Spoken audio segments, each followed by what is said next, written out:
بسم اللہ الرحمن الرحیم، السلام علیکم ناظرین، آپ دیکھ رہے ہیں انوکھا انداز میں، آپ کا ہوسٹ جمال صدیقی۔ امید کرتا ہوں آپ خوش و خرم ہوں گے۔ ناظرین، کہانی کا ٹوئسٹ جو آیا ہے وہ ہے رشیا سے آنے والا آئل کیا بند ہو گیا ہے، اس کے حوالے سے کوئی خبر سامنے نہیں آ رہی۔ مصدق ملک کے دور میں دو کارگو شپس آئے جو کہ رشیا کا آئل لے کر پاکستان کی بندرگاہ پر پہنچے، مگر اس کے بعد ہمیں یہ سمجھ میں نہیں آئی کہ کیا رشیا سے ہم دوبارہ آئل کی ڈیل کر رہے ہیں یا پھر وہ جو انٹرسیپٹ کی سٹوری تھی وہ حقیقت پہ مبنی تھی اور رشیا نے جو ہے وہ منہ موڑ لیا ہے، اور رشیا کے چکر میں کیا چائنا بھی جو ہے وہ ہم سے منہ موڑ لے گا؟ تو کیا ہے کہانی، اس کہانی کا اصل مسئلہ کیا ہے، اور انٹرسیپٹ کی سٹوری میں پاکستانی افواج یا پاکستانی تھنک ٹینک کے اوپر کیا الزامات عائد کیے گئے ہیں، جس کے بارے میں ٹویٹر کے اوپر مشہور عادل راجہ جو کہ ایکس آرمی مین بھی ہیں، اس کے ساتھ ساتھ جو بزنس ریکارڈر سے تعلق پہلے بزنس ریکارڈر کے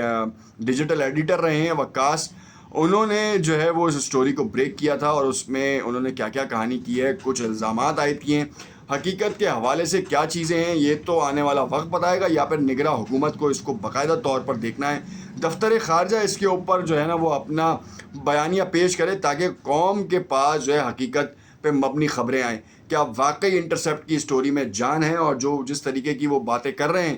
کیا وہ حقیقت ہے یا نہیں؟ $900 ملین جو ہے وہ اس ٹائم فریم کے اوپر وہ ڈیل کی گئی یوکرین کے ایمونیشن کے حوالے سے، کہ جب پاکستان کو ضرورت تھی اور پاکستان نے اسلحہ جو ہے یوکرین بھیجا، اور یوکرین یہ اسی ٹائم پیریڈ کی بات ہے جب رشیا سے کارگو شپس کی ڈیل ہوئی تھی، اور رشیا سے پہلا جو کارگو شپ ہے وہ پاکستان آیا تھا، جس کے اوپر بڑا خوشی کا اظہار کیا گیا اور کہا گیا کہ یہ ڈیل جو ہے وہ ریلیف کے طور پر بھی ہوئی ہے اور اس میں امریکہ کو کوئی مسئلہ نہیں ہے، مگر ہم چاہتے یا نہ چاہتے امریکہ کی بیلٹ میں شامل ہو گئے۔ کسی وقت میں ہم نے نو ٹو امریکہ کہا تھا، خاص طور پہ اپنے اڈے دینے کے لیے اور اپنی فوج کا مورال بلند کرنے کے لیے، مگر آج انٹرسیپٹ کی سٹوری نے ایک عجیب کچا چٹا کھولا ہے، اور اس کچے چٹے کے اوپر بہت سارے فیکٹس اینڈ فگرز انہوں نے دیے ہیں، مگر اس کے حوالے سے میرا خیال یہ ہے کہ اسپوکس پرسن آف دا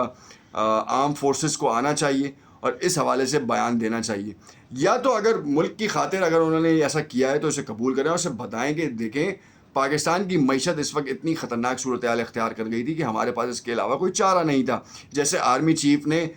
15 دن کے اندر، صرف 15 دن کے اندر ڈالر کی اوقات یاد دلا دی ہے، اور اب سابق وفاقی وزیر خزانہ ہوں یا پھر جو ہیں وہ جتنے بھی فائنینشیل ایکسپرٹس ہوں، وہ یہ بات تو مان رہے ہیں کہ جو آرمی چیف نے کام کیا ہے نا وہ کوئی اور کر نہیں سکتا تھا، مافیا سے لڑ نہیں سکتا تھا، سیاستدان جو ہیں وہ کبھی بھی مافیا سے لڑ نہیں سکتے، ان سے مفاہمت تو ضرور کر سکتے ہیں، کیونکہ مافیا شاید ان سے زیادہ طاقت رکھتا ہے، اور یہی ان کو ڈر تھا کہ شاید ان کی حکومت یا ان کا اپنا سروائیول جو ہے وہ مافیا ختم کر دے گی، اور اسی وجہ سے ڈالر آپ نے دیکھا کہ اوپن مارکیٹ میں تو 340 350 روپے پہ بھی پہنچا تھا، مگر آرمی چیف کا ڈنڈا اٹھا،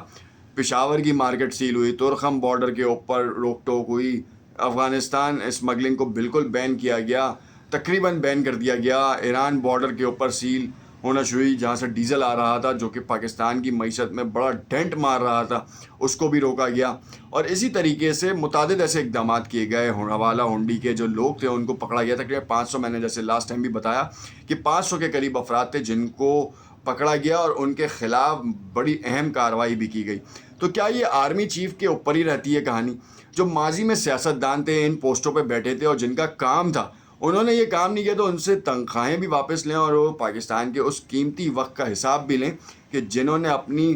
فضول حرکتوں کی وجہ سے پاکستان کا نقصان کیا۔ ہر معاملے میں ہم آرمی چیف کو گھساتے ہیں تو اس معاملے میں بھی گھسا دیں کہ آرمی چیف صاحب آپ احتساب آپ ہی کریں۔ یہ احتساب کا محکمہ جو ہے نا وہ ہم نے شاید سیاسی مقدمات کے لیے بنا کے رکھا ہے، ملک و قوم کے لیے تو کوئی کہانی ہے ہی نہیں، کیونکہ جتنا بجٹ ہمارے ہاں ملک میں پاس ہوتا ہے، چاہے صوبائی سطح پہ ہو، وفاقی سطح پہ ہو، یا پھر گراؤنڈ لیول ایکٹیویٹیز بھی ہوں، اس میں ٹرانسپیرنسی نہیں ہے، چیک اینڈ بیلنس نہیں ہے، ہم صرف جو کہتے ہیں انڈر انوائسنگ ہو، اوور انوائسنگ ہو، اس کے اوپر ہم عمل کر لیتے ہیں، کسی عوام کے کسی شخص کو جو ہے وہ اس کی امید نہیں ہے کہ اس کی آواز سنی جائے گی، اور جو لوگ انڈیویجول کیپیسٹی میں اس کی ریسرچ کرتے ہیں تو ان کی آواز کو دبا دیا جاتا ہے۔ تو آرمی چیف سے ہم درخواست کرتے ہیں کہ بھائی آپ اس کو بھی دیکھیں اور ان کے خلاف بھی ڈنڈا اٹھائیں، آپ کوئی جرنیل مختص کریں، آپ کوئی کور کمانڈر کی ڈیوٹی لگا دیں، یا آپ جو ہے کسی کو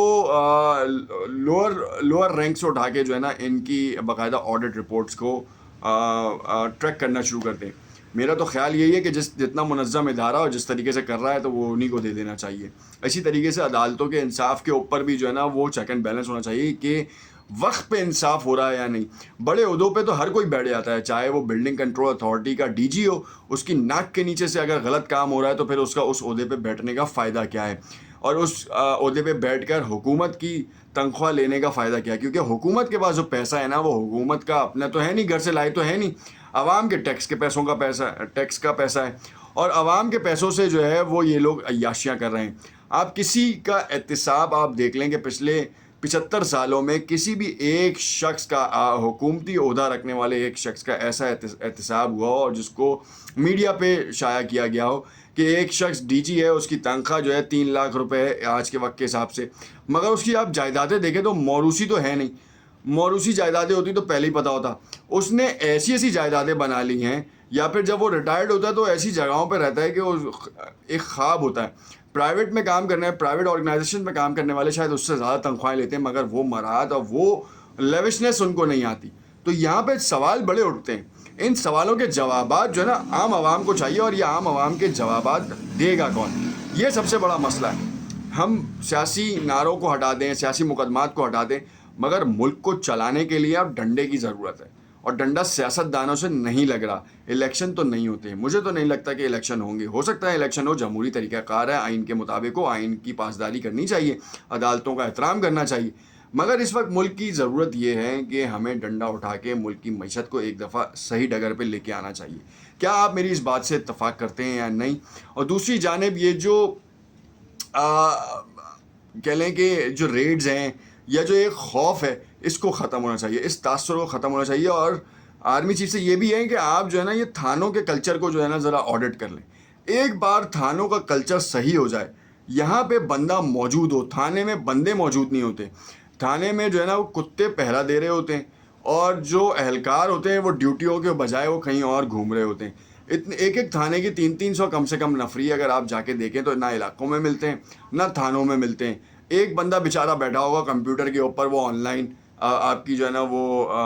روزنامے سے کاٹ رہا ہوگا. ایف آئی آر تو دور کی بات, روزنامے سے کاٹ رہا ہوگا, اس کے پاس بھی چند اتھارٹی ہے, چند لوگوں کی. اب کوئی ہلکا سا بھی ٹوسٹنگ کا کیس آ جاتا ہے نا تو وہ سمجھتے ہیں او ہو یہ تو ہمارے ہاتھ میں ہی نہیں ہے. پھر جو وہ ہیڈ مورر یا ڈیوٹی آفیسر ہوتا ہے اس کو تلاش کیا جاتا ہے. وہ ڈیوٹی آفیسر صاحب جو ہے نا وہ چائے پئیں گے, جب ان کی شفٹ ہوتی ہے وہ 1 گھنٹے بعد تو آتے ہیں آفس, پھر اس کے بعد چائے سموسے اور یہ سب کام چل رہا ہوتا ہے. تو خدا را اس تھانہ کلچر کو صحیح کریں, اور اس تھانہ کلچر کو اگر ڈیجیٹلائز کر رہے ہیں تو پراپر ڈیجیٹلائز کریں, اور ان کے کیمرے صحیح کریں. کم سے کم تھانوں کے کیمرے تو صحیح ہوں, کیونکہ تھانوں میں ہی سیکیورٹی کی بہت زیادہ ضرورت ہے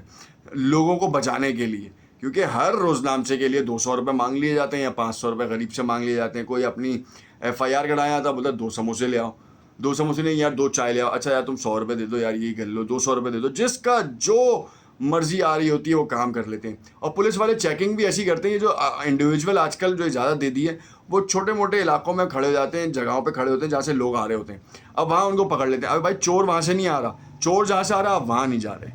یہ ایک سوال ہے. تو آڈٹ ان کا ہونا چاہیے تاکہ ان کو بھی سمجھ میں آئے. اور ڈنڈا ہمیشہ یاد رکھیں, ڈنڈا ہی چلے گا, ڈنڈا کرنے والا ہی ڈنڈا کر سکتا ہے. آپ شاید میری بات سے اتفاق کریں یا نہ کریں, کمنٹ میں ایسے ضرور لگا کیجیے گا. شکریہ.